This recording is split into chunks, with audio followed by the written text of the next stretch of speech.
everyone, and welcome to the official channel of Joel Preston Author and the home of the Old World Saga. I'm really pleased to see that some people took the time to view my introductory video. I honestly thought it'd get about 5 views, 4 of which would be from my mum. For those who don't know me, I'm the author of the Old World Saga, an action-adventure/contemporary fantasy series with a new release coming later this year. Today, I'm going to discuss my top picks for books that you should read in the remainder of 2025, based on nothing more than how much they intrigued me when I read them, broken into a few categories. I've got 5 books and a couple of honourable mentions, and since we've got 5 months left of the year, that's 1 per month if you can read that quick, which I certainly can't. So the rules for my picks today are that they don't necessarily have to be new books, but that I can only have read them in recent memory. And I will say that I often find the higher that I rate a book is based on how much time I spent thinking about the world the author created when I finished it. Though I will say when it comes to novels, I am a very easy marker. I do enjoy almost every novel I read or listen to, so to save this list from being a million books long, I'm restricting myself to the most standout books I've read recently. If you follow Joel Preston Author on Goodreads, you'll see that 3 stars is generally about the lowest I go, and there has to be something really annoying about a book for me to give it that. When I started writing my novels, I found that a lot of people would give me book recommendations, and at first I just did the usual, oh yeah, I'll read that, then immediately forget whatever was recommended to me. I kept a list and started going through all of these endless recommendations. The system worked in that it exposed me to a lot of books I would have never picked up from the shelf, and a lot of writers that I would have never considered, and it turns out that includes a lot of popular authors. The recommendation threw me into a literary wonderland and definitely made me a better writer, so I think it would be a shame if I didn't pass on some of my top picks. So, let's dive into it. My top 5 categories for today are as follows. Number 5, best non-fiction book, and I can hear you groaning from here, but trust me, this book was awesome, and I do get recommended a lot of non-fiction I have to slog my way through. So I do dabble in it, but trust me, you want to read this recommendation. My number 4 pick is the book that intrigued me the most. My number 3 is the recent popular book that I never would have considered reading if it wasn't on my list. Number 2 is the most famous book from the 1980s that I'd never heard of until it was recommended, and I loved it. And number 1 is my pick for an almost faultless series. If I can figure out how to put timestamps below, I will, but I can be a bit technologically challenged. Regardless, let's begin with number 5. Best non-fiction, as this was an easy pick for me. I'll give a general spoiler warning for these stories. I'm not going to go into anything actually consequential. It's just going to be a brief overview. Number 5, best non-fiction book. My choice goes to Blood Diamonds, Tracing the Deadly Path of the World's Most Precious Stones by Greg Campbell. This is an expose on the dark side of the diamond trade. This book delves into the history and impact of blood diamonds mined in war zones and sold to finance brutal conflicts, particularly in Sierra Leone. Campbell traces the journey of these diamonds from their origins in West Africa to the global markets like London, Antwerp, and New York. This narrative sheds light on the devastating effects of the diamond trade on Sierra Leone's people, including the destruction caused by rebel groups funded by diamond smuggling. It also examines the complicity the international diamond industry, perpetuating this cycle of violence and exploitation. I read the revised edition, which includes a portion where Campbell travels back to West Africa and studies how the diamond trade continues to thrive despite increased awareness and efforts to curb its impact. This book blew me away and started a fascination with Africa that hasn't subsided. It also made me one of those people where now if I'm talking to someone and they tell me they want a big flashy diamond ring, I'm going to just say, read this book and educate yourself on the excellent historical marketing of diamonds and the seedy underbelly beneath the industry. Even if every diamond today is clean, which I doubt, I think that knowing what happened in Sierra Leone in the 1990s is enough to put you off ever wanting one.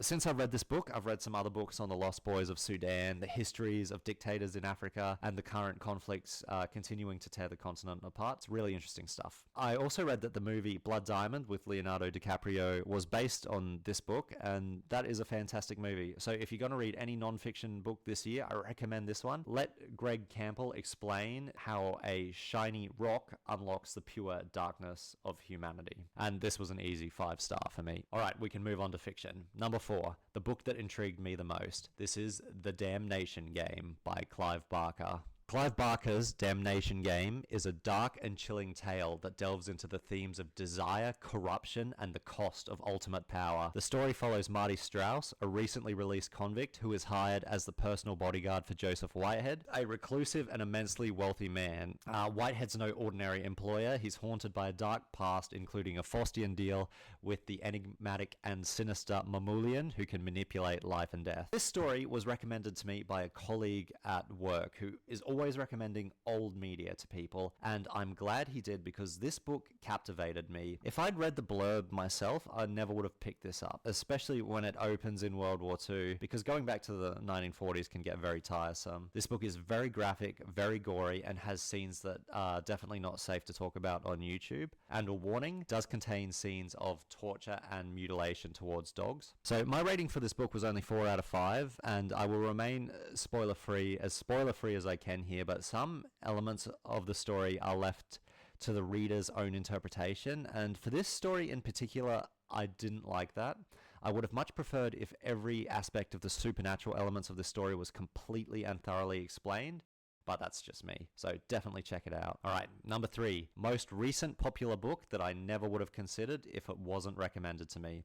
And for this one, I chose Boy Swallows Universe by Trent Dalton. Boy Swallows Universe is a powerful coming-of-age story set in 1980s Brisbane, Australia. The novel follows the life of Eli Bell, a bright and imaginative boy growing up amidst challenging circumstances. Eli's world is coloured by love, loss, crime, and redemption as he navigates a turbulent family life. His mother is imprisoned for drug-related crimes, his stepfather is absent, and he and his mute brother Gus are under the care of a charismatic ex-convict named Slim Halliday. Now, I will preface my short review of this book by saying that generally I don't enjoy stories about drug dealers and low-level criminals, and when I discovered that this book was about exactly that in large parts, I almost didn't want to read it. You see, I knew this book was popular, and I'd seen posters for it everywhere, and I knew they'd made a TV series, but remained woefully ignorant about its actual plot, let alone that it was set in Brisbane of all places. Based on the title and the cover art, I thought this was going to be a Bridge to Terabithia type story, which goes to show my intuition can completely miss the mark. But again, how wrong was I to judge a book by its cover? This story was so engaging that I just could not put it down. Okay, number 2, the best, most famous book from the 1980s that I'd never heard of until it was recommended to me, and I loved it. And this book is Watchers. Watchers by Dean Koontz is a tale of suspense, science fiction, and unexpected connections. The story follows Travis Cornell, a man seeking solitude and escape from his troubled past. While hiking in the California wilderness, Travis encounters a highly intelligent golden retriever, later named Einstein, who displays astonishing abilities. Einstein is the result of secret government experiments, but he's not the only one. There's another creation, a deadly and grotesque creature called the Outsider, which is relentlessly hunting Einstein. The novel explores the themes of love, loyalty, humanity, and ethical dilemmas surrounding scientific experimentation. Packed with action, tenderness, and intrigue, Watchers is very captivating, has unforgettable characters, and a gripping narrative. There's not much more I can say about this book. It's obviously very famous. I think they've attempted to make a movie about it, a really old movie, but if you love dogs, then you cannot skip this book. Was really fantastic. I'm going to dive into some honorable mentions now. So number 1 is Cleo, How an Uppity Cat Helped Heal a Family by Helen Brown. It's a memoir about loss, love, and healing. The story begins with Helen and her family grieving the sudden death of their young son. Amidst the tragedy, a tiny black kitten named Cleo, promised to the son before passing, arrives in their lives. Despite initial resistance, Cleo's unique personality, charm, and antics gradually help the family navigate their grief. I like dogs and cats, so I found this book really enjoyable to read. It was sad, but it was also very uplifting. My second honorable mention is Laughter in the Dark by Vladimir Nabokov, I think you say it. It's a tale of obsession, betrayal, and tragedy. It follows Albinus, a wealthy but discontented art critic living in Berlin. Albinus becomes infatuated with Margot, a young and ambitious woman who dreams of becoming a film star. Despite being married, Albinus begins an affair with Margot, leading to the unraveling of his personal and professional life. I'm not going to say much about this book other than the main character is incredibly stupid, and it's brilliantly written because of that. He is a doofus beyond words. Every choice that he makes is terrible, and you're just shaking your head throughout the whole thing. I tell people, if you want a story about how dumb maybe the average guy is out there, I hope not, then read this. Even though it's set in the past and times have changed, some of the themes are still very applicable now. Read this book and endeavor not to be like Albinus. And lastly, we come to my number one pick, Stephen Fry's Ancient Greek Saga. So Stephen Fry's series on ancient Greek mythology, Mythos, Heroes, Troy, and Odyssey offers a vivid and engaging retelling of the myths, legends, and epic tales that have shaped Western storytelling. Together, the books weave a compelling narrative, blending humor, insight, and drama to explore the lives of gods, heroes, and mortals. I'll give a brief overview of each book because there's 4 of them, but if you've read my books, then you know that it's heavily influenced by Greek myth as well. And there's something fascinating about Greek mythology that it makes me think that everyone should be across it, and its most digestible form is in these books presented by Stephen Fry. So the first book, Mythos, Fry delves into the origins of the Greek gods, charting their creation, power struggles, and interactions with humanity. The second book, Heroes, shifts to the mortal figures and their legendary exploits. This includes heroes such as Theseus, Jason, and Heracles or Hercules. Each story delves into the personal trials, epic quests, and moral complexities faced by these figures. Troy recounts the famous events of the Trojan War, one of the most enduring tales of Greek myth. Fry explores the causes of the war, from the Golden Apple and the Judgment of Paris to the involvement of the gods and mortals alike. And then finally, Odyssey is his most recent release, and it's a retelling of Homer's Odyssey, one of the greatest adventure stories of all time. And together, these books provide a vibrant retelling of Greek mythology, connecting ancient stories to universal themes of love, betrayal, heroism, and destiny, all told with Fry's characteristic charm and wit. And I will say I listened to most of these as audiobooks, and I believe Stephen Fry did the audiobooks for Harry Potter too, and they were really, really, really good. If you like audiobooks, anything done by Stephen Fry is very easy to listen to. All right, so that is my list. Hopefully I've worked out how to do some editing so this video is not just me sitting here talking to you. If you check out any of these books I've listed, make sure you leave a comment below and let me know what you thought of it, if you agree or disagree.